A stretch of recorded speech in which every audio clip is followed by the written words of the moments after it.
বারটা হলো শুক্রবার। আমি আর ভাবি সন্ধেবেলা একটুখানি বেরিয়েছিলাম সামনের মার্কেটে, মানে আইব্রোটা প্লাক করতে। যেদিন থেকে বাড়ি থেকে এসেছিলাম সেই দিন থেকে কিন্তু একবারও পার্লারে যাওয়া হয়নি। তো গেছিলাম যখন, তার ফাঁকে এই যে দেখো ল্যাকমির এই যে পিচ মিল্ক ময়েশ্চারাইজার এটা নিয়েছি। এটা কিন্তু আমার খুবই ভালো একটা পছন্দের ময়েশ্চারাইজার বলতে পারো। খুব লাইট ওয়েট আর ভীষণ ভালো, ভীষণ সফট গ্লোয়িং একটা দেয়। তো সেই জন্য আমি ভাবলাম এটা নিয়েছি। আর সঙ্গে ওই যে এভারুথের পিল অফ মাস্কটা, ওটা একটা ছোট্ট পাউচ নিয়েছি। সরস্বতী পুজোর আগের দিন বা সকালবেলা আমি ভেবেছি ওইটা হচ্ছে তোমার ব্যবহার করব। তো যাই হোক, এই যে দেখো তোমাদের দাদাভাইয়ের জন্য হচ্ছে তোমার ব্রেড চপ নিয়েছি। আর আমি নিয়েছি ওই যে লিট্টি চোখা আর কি। বেশ অনেক দিন পর হচ্ছে তোমার খেলাম তো সন্ধেবেলা। তো ওই জন্য তোমাদের দাদাভাই ওখানে সামনে বসছে। তো চলো সোজা পরের দিন সকালবেলা আবারও তোমাদের সঙ্গে দেখা হবে। সকাল বন্ধুরা, সবাই কেমন আছো? আশা করছি সবাই অনেক ভালো আছো, সুস্থ আছো। আমার নতুন একটা ভিডিওতে তোমাদের সকলকে জানি অনেক অনেক স্বাগত। এখন ঘড়িতে বাজে হচ্ছে তোমার 8:10। আমি সকালবেলা না ঘুম থেকে উঠে একটুখানি ফ্রেশ হয়ে এভারুথের যে গোল্ড যে পিল অফ মাস্কটা নিয়েছিলাম সেটা লাগিয়েছিলাম। এখন উঠিয়ে দিয়েছি আর মুখটা না পুরো ফ্রেশ লাগছে। যেহেতু কালকেই হচ্ছে তোমার সরস্বতী পুজো, তো আমি ভাবলাম বসে বসে কী করবো। আজকে সকালবেলা ব্রেকফাস্ট কোনো বানানো হয়নি, কারণ সবজি অল্প একটুখানি ছিল। আর তোমাদের দাদাভাই বলে থাক বাইরে খেয়ে নেবো, তো আর কিছু বানাতে হবে না। তো সেই জন্য হচ্ছে তোমার কী বলো তো, কিছু বানাইনি। তো যাই হোক, আমি মুড়ি চানাচুর এগুলো তো আছে, তো আমি খেয়ে নেব। আর চা থাকলে তো আমার তো জানো কোনো ব্যাপারই নয়, সরিয়ে খেয়ে নেবো আর কি। তো যাই হোক, আমার না শুধু একটাই বলছি যে ফেসটা না ভীষণ মানে সফট আর গ্লো লাগছে। আমি এই শীতকালে বলতে পারো সেরকম কোনো কিছু মানে স্কিন কেয়ার করিনি, মানে ওই নর্মাল ওই ক্রিম ওইগুলো মানে স্ক্রাবটা একটু আধটু করেছি, না হলে মানে সেরকম কী বলো তো কোনো কিছু ফেশিয়াল টেশিয়াল বা বাড়িতে হচ্ছে তোমার স্ক্রাব প্যাক ওইগুলো লাগাইনি। ওই মনে হয় একবার কি দুবার মতন প্যাক লাগিয়েছিলাম। তো যাই হোক, আমি কিন্তু এই এভারুথের ফেস ওয়াশটা পিল অফ মাস্কটা এটা কিন্তু মানে নিব।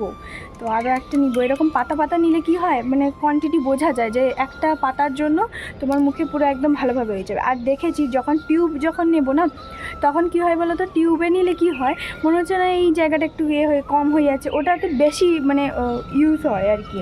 তো সেই জন্য আমি ভাবলাম যে না চলো নেবো। আর কেমন লাগছে অবশ্যই জানিও। আমার কিন্তু স্কিনটা বেশ গ্লো, মানে সত্যি কথা বলতে আমার রীতিমতো স্কিনটা ভীষণ গ্লো করছে। এটাই হচ্ছে মেন কথা, মানে এটার জন্যই হচ্ছে তোমার বলতে এলাম যে ভীষণ ভালো।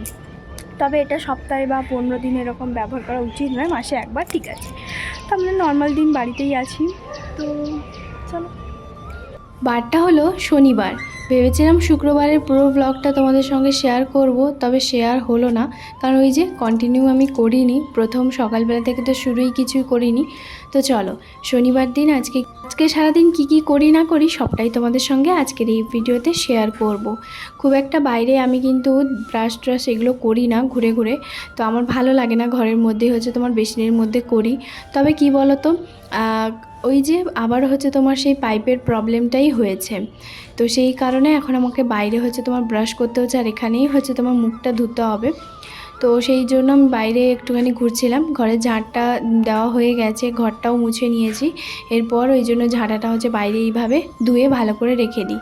আর একটু যখন বাইরে ছাদে ঘুরছিলাম তো দেখছিলাম যে নিচে কি হচ্ছে না হচ্ছে। এখনও পর্যন্ত যদিও বা প্যান্ডেল আসেনি, মানে প্যান্ডেলের কাজ সেরকম শুরু হয়নি। খুব একটা বেশি করে আমাদের রুমের নিচে কিন্তু বড় পুজো হয় না, তবুও যতটুকুনি ছোট করে পুজো হলেও অনেক মজা হয়, অনেক আনন্দ হয়। সেগুলো তো তোমাদের সঙ্গে এক এক করে শেয়ার করব। তো চলো এখন ফ্রেশ হয়ে তারপরে একদম সোজা দেখা হবে তোমাদের সঙ্গে দুপুরবেলা। তো এই যে দেখো দুপুরবেলা এখন বাজে ওই 1:30 কি 2টোর মতন। এখন এই যে প্যান্ডেলের কাজ শুরু হয়ে গেছে। প্রতি বছর কিন্তু ছোট ছোট এই যে ছেলেগুলো ওরাই কিন্তু খুব সুন্দর করে প্যান্ডেল করে। তবে এবছর ওরা হচ্ছে তোমার বাইরে থেকে প্যান্ডেল মানে নিয়ে এসছে। তো তারাই এখন কাজবাজ শুরু করে দিয়েছে। আর আমি এটা কিন্তু 2তলা থেকে ভ্লগটা মানে করছি আর কি, কারণ আমি 3তলাতে প্রথমে ছিলাম মানে আমার রুমে। তো ওখানে আমার রান্নাবান্না তো হয়ে গেছে, তারপরে এসছি একটুখানি ভাবির কাছে এমনি যে কি করছে না করছে ওইগুলো দেখার জন্য। তো চলো এখন হচ্ছে বাজে বিকেলবেলা, আর তোমাদের দাদাভাই অফিস থেকে আসার পর আমার সঙ্গে কীভাবে করে সেটাই তোমাদের সঙ্গে দেখাবো। দেখো ওইখানে দেখো চুপটি মেরে হচ্ছে তোমার দাঁড়িয়ে আছে আর অদ্ভুত আওয়াজ করছে। তো যেমনটাই তোমাদেরকে বলেছিলাম যে আমি ওই যে বেসিনের পাইপটা খুলে না আমি রান্নাঘরে এই পাইপটাতে মধ্যে জুড়ে দিয়েছিলাম সকালবেলা, যেহেতু সকালবেলা রান্না বান্না প্রচুর ঝামেলা এগুলো তো থাকেই, তাড়াহুড়োর মধ্যে আমি কোথায় এত বাসনপত্র ধোবো, তো সেই কারণে আমি করে দিয়েছিলাম। আর এই যে এখন দেখো তোমাদের দাদাভাই এখন এই পাইপটা দিয়ে ভালো করে বেসিনের কাছে এই পাইপটা লাগাবে বলে হালকা করে গরম করে নিচ্ছে, কারণ গরম না করলে ওর ভেতরে তো যাবে না। আর নিচে ভাবিদের কাছ থেকে এই পাইপটা তোমার নিয়ে এলাম, কারণ ওদেরকে বলেছিলাম, ওরা তখন বললো ঠিক আছে তাহলে নিয়ে নাও। আসলে ভাইয়া কখন লাগাবে না লাগাবে, কারণ ওই যে সরস্বতী পুজোর ওখানে ব্যস্ত আছে, তো সেই জন্য ভাবলাম তোমাদের দাদাভাই যেহেতু বাড়িতেই আছে, এদিকে পাইপটাকে গরম করছে গ্যাসের মধ্যে। আর এরপরে দেখো এই যে এক সাইডে বসিয়ে দিয়েছে ফোনটা, কারণ ফোনে এখন খেলা হচ্ছে, তো সেটার আওয়াজ ওর কানে যাচ্ছে। এত খেলা পাগল একটা মানুষ, আমি তোমাদেরকে বলে বোঝাতে পারবো না। ক্রিকেট হোক, ফুটবল হোক, ভলি হোক, যা কিছু হোক না কেন, খেলতে দাও সারাদিন, না খেতে দাও তাও চলবে, এরকম আর কি। তো চলো এদিকে ওর ভালো করে কিন্তু পাইপটা গরম করা হয়ে গেছে।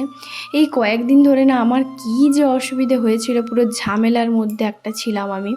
তার একটাই কারণ, দেখো সকালবেলা থেকে রান্নাঘরেই থাকতে হয়, তার মধ্যে আবার যদি এই সব ঝামেলা থাকে, কারণ কেন বলো তো, একে তো তোমার রান্নাঘরে সারাক্ষণ থাকতে হয়, বেসিনের মধ্যে বাসনপত্র এগুলো ধোয়া, তো এইখান থেকে বারবার জল পড়লে না প্রচুর অসুবিধে হয়। একে তো এই কয়েকদিন ধরে ইঁদুরের উপদ্রব ছিল, আর এই কয়েকদিন আগে যে পাইপটা লাগিয়ে দিয়ে গেছিলো ভাবি না, ভাইয়া আর ভাবি দুজন যে এসেছিলো, তো ওই পাইপটা কি হয়েছে বলো তো, ওই পাইপটা থেকে না অল্প সাইড থেকে কেটে গেছে, কারণ তোমার ভাতের যে মাঠটা সেটা তো ফেলতেই হবে, তো সেখান থেকে মনে হচ্ছে যে হয়তো একটুখানি কেটে গেছে। আর যেভাবে তোমার ভাইয়া তোমার গরম করেছিল, খুব একটা বেশি গরম করে দিয়েছিল, তো সাইড থেকে না বেঁকে গেছিলো। তো যাই হোক, আর জমাটো হয়ে গেছিলো, কোনো কিছু আমি যদিও বা বেসিনের মধ্যে ফেলি না, হতে পারে হয়তো একটা দুটো হয়তো কোনো কিছু খাবার হয়তো চলে গেছে, সেখান থেকে একদম সরু হয়ে গেছে, জলই তোমার বাইরে বেরোচ্ছিল না। তো বারবার দেখছি বাসনপত্র সামান্য ধুচ্ছি, একদম বেসিনের উপরে জল হয়ে আছে, তো প্রচুর অসুবিধা হচ্ছিল, আর ভীষণ খারাপও লাগে, বিরক্ত লাগে। তো সেই কারণে আমি কি করেছি, ওটাকে পুরো খুলে দিয়েছি, খুলে একদম কেটে বাইরে ছুঁড়ে দিয়েছি। তারপরে ভাবির কাছ থেকে এই পাইপটা নিয়েছি, আমি বললাম দাও, ও যখন রুমে আছে ও করে দেবে বললো। তো এই পাইপটা না যেহেতু গরম করেছে, তো ভীষণ গরম, ভীষণ গরম, এত গরম, ওই জন্য তোমার একটুখানি অসুবিধে হচ্ছে। তো এখানে তোমার এই পাইপটা দিয়ে দিল, আর এই পাইপটা না ইঁদুর কিন্তু কাটতে পারবে না। কেন বলো তো, কারণ এখান থেকে ইঁদুর আসার বা যাওয়ার কোনো রাস্তাই নেই। তবে একটাই চিন্তা, ওই যে রান্নাঘরে এই একটা চিন্তা আছে। তবে দেখছি এই কয়েকদিন তো ইঁদুর আসছে, না হলেও আসতেও পারে। আজকে দুদিন ধরে এই বেসিনটা কিন্তু ব্যবহার করা হয়নি, কারণ এই যে জল তোমার পড়ছে নাকি এখন দেখছে তোমাদের দাদাভাই, তাই ট্যাপটা চালিয়ে দিল। আর ট্যাপের মুখটা আমি ওইদিকে ঘুরিয়ে রেখেছিলাম, তার একটাই কারণ, সেটা যে তোমাদের দাদাভাই সকালবেলা উঠেই তোমার প্রথমে হাত ধুয়ে নিয়েছে, আর ফট করে জল পড়ে গেছে, তো সেই জন্য আমি ওইদিকে ঘুরিয়ে দিয়েছিলাম। আর এখন এলাম, এই যে বললাম যে তুমি একটুখানি দেখো তো আমি সকালবেলা ঠিকঠাকভাবে লাগিয়েছিলাম কি না, তো ওই জন্য বলছে দাঁড়াও আমি এখন ঠিক করে লাগিয়ে দিচ্ছি। তো আমি না নিচে একটা বালতি রেখেছিলাম, কারণ যদি বাই চান্স জল একটু পড়ে, সেই তো আমাকে নিচ থেকে পুরো ভালো করে সে কাপড় ধুপে ধুপে তোমার পরিষ্কার করতে হবে, বহুত ঝামেলা হয়। তো সেই কারণে আমি ভেবেছিলাম যে এখানে একটা ছোটো বালতি দিয়ে দিই, যদি বেসিনের মধ্যে নিচ থেকে যদি জল পড়ে তাহলে এই বালতির মধ্যে ভর্তি হয়ে যাবে, পরে আমি বাইরে ফেলে দেবো আর কি। তো সেই জন্য করছে। আর আজকে রাতে তোমাদের দাদাভাই আবার নাইট ডিউটি আছে, এখন প্রায় ওই 8:30 9টা মতন, এখনও পর্যন্ত যদিও বা খাওয়া দাওয়া হয়নি, খাওয়া দাওয়া হবে, কারণ ওই যে একটুখানি খাওয়া দাওয়া করেছিলাম, তো সেই জন্য আর কি।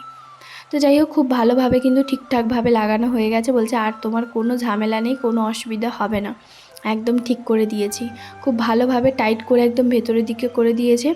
তো চলো এখন এদিকে এই ছুরি না এটাকে কি বলে আমি ঠিক জানি না, বললো অল্প একটুখানি কাটতে হবে, তো সেই জন্য তোমার নিয়ে এসেছিলাম। তো যাই হোক ওকে দিলাম, আর এই যে দেখো একটুখানি কাটতে হবে, কারণ ভেতরের দিকে একটুখানি যাবে, তো সেই কারণে। তো চলো এদিকে তোমাদের দাদাভাই তো কাজটা হয়েই গেছে প্রায় বলতে পারো।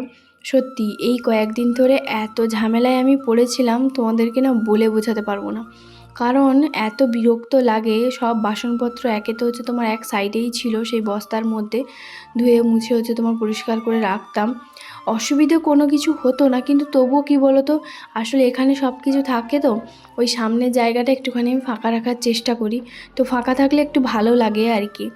আর এখানে যদি খুব একটা ছোট ছোট করে তাক সিস্টেম করা থাকতো তাহলে ভালো লাগতো।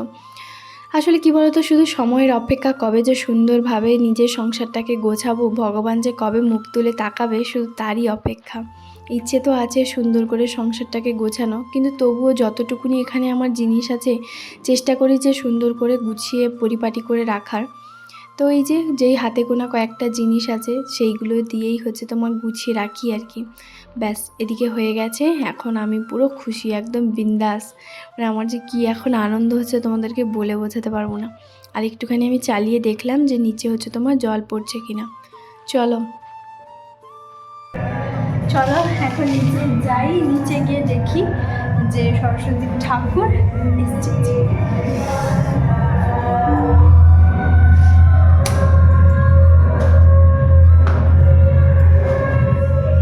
সেই যে দুপুরবেলা যখন প্যান্ডেল হয়েছিল ঠিক তখনই আমি দেখেছিলাম আর নিচে গেছিলাম ভাবিদের রুমে, তারপরে কিন্তু আমার যাওয়া হয়নি। তা এখন সন্ধেবেলা খাওয়া দাওয়া যদিও বা এখনও পর্যন্ত হয়নি, ওইদিকে রান্নাঘরে কাজ হয়ে গেছে। আর আমি তোমাদের দাদাভাইকে বললাম যে আমি একটুখানি নিচ থেকে ঘুরে আসছি, মানে ঠাকুর এসছে কিনা। ঠাকুর যদিও বা চলে এসেছে, কারণ আওয়াজ প্রচুর হচ্ছিল। ওই সবাই তোমার মা সরস্বতী এরকম বলে বলে ঢুকছিল, তো অনেক ছোট ছোট বাচ্চা বড়রা সবাই। তো অলরেডি কিন্তু সন্ধেবেলা থেকে গান বাজনা এগুলো তো শুরু হয়ে গেছে। এই 3-4 দিন একদম মানে কান থাপা দায় যাকে বলে আর কি। প্রচুর গান বাজনা হয়, প্রচুর বক্স টক্স নিয়ে এসছে, মানে 2-3টে মতন বক্স নিয়ে এসছে আর কি। তো সেই 2-3টে থেকে মনে হচ্ছে যেন একদম কান ফেটে যাচ্ছে এরকমটাই। তো যাই হোক, এই যে দেখো সরস্বতী মাকে কিন্তু খুব সুন্দরভাবে সাজিয়ে এখানে রাখা আছে। তবে আজকে তো আর ঠাকুরের মুখটা দেখানো যাবে না, তো বন্ধ আছে খবর কাগজ দিয়ে। কালকে যখন পুষ্পাঞ্জলি দেব তখন তোমাদের সঙ্গে শেয়ার করব। তো এই যে দেখো রেশব আবার বাইরে থেকে আবার একটুখানি ঘুরেও চলে এলো। আর এই যে এইটা তোমার হাতে নিয়ে ও এখন বদমাশি করছিল, কারণ এটা তো ঠাকুরের তোমার লাগবে, তাই না? কালকে তোমার ঠাকুরের পেছনের দিকটাতেও দেওয়া হবে। এখন রাত্রি 11:30 আর আমি উপর থেকে দেখছি যে প্যান্ডেলের কাজ কত দূর হয়েছে। চলো কালকের ব্লগে তোমাদের সঙ্গে শেয়ার করব সরস্বতী পুজোতে আমার দিনটা কেমন কাটলো।